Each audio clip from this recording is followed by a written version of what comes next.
Почитувани, предлог буџетот за 2026 година е насочен кон фискална консолидација со цел намалување на дефицитот и зголемен економски раст. Дизајниран да ги поддржи домаќинствата, да ја зајакне социјалната заштита и да инвестира во клучни сектори кои директно влијаат на секојдневниот живот на граѓаните. Меѓу клучните придобивки за граѓаните се: прво, подобрување на социјалната заштита и пензиите. Средствата за пензии се зголемени за 10,7%, односно 10,3 милиарди денари повеќе, што директно ги поддржува пензионерите во услови на зголемени трошоци за живот. Додека пак вкупните средства за социјална заштита се зголемени за 7,8%, вклучувајќи поддршка за невработени, децата и ранливите групи. Второ, зголемена поддршка за здравствената заштита. Буџетот за здравство е зголемен за 1,5% со дополнителни 884 милиони денари насочени кон подобрување на јавното здравство, медицинска опрема и услуги за пациентите.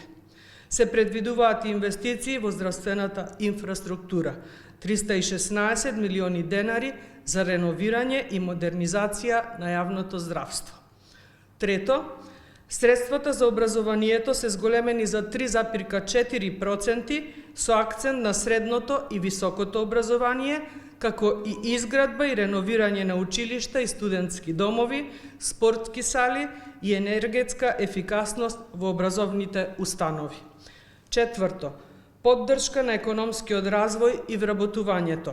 Активните мерки за вработување имаат зголемена финансиска поддршка за 2,5%, насочени кон намалување на невработеноста во Македонија. Воедно се става фокус и на поддршката за развој на мали и средни предпријатија преку дузина програми. Петто, подобрување на инфраструктурата и животната средина. Предвидени се 12,3 милиарди денари за патишта, железница и јавен превоз, како и средства за намалување на загадувањето, управување со отпад и заштита на водните ресурси. Шесто, децентрализација и поддршка на локалните самоуправи. Блок дотациите, односно трансферите до локалните самоуправи, се зголемени за 6,1%, што им овозможува на општините да ги подобрат локалните услуги, инфраструктурата и условите за живот во локалните заедници. И седмо, економски раст и стабилност. Преку намалување на дефицитот за 5,1% ќе придонесеме за зголемена макроекономска стабилност и одржив раст и развој. Воедно се зголемуваат и приходите во буџетот. Просекот на економскиот раст од 3,8% во 2026 и подобрената наплата на даноците се со единствена цел обезбедување поголема финансиска сигурност. Почитувани, предлог буџетот за 2026 година ги балансира фискалната одговорност и потребите на граѓаните.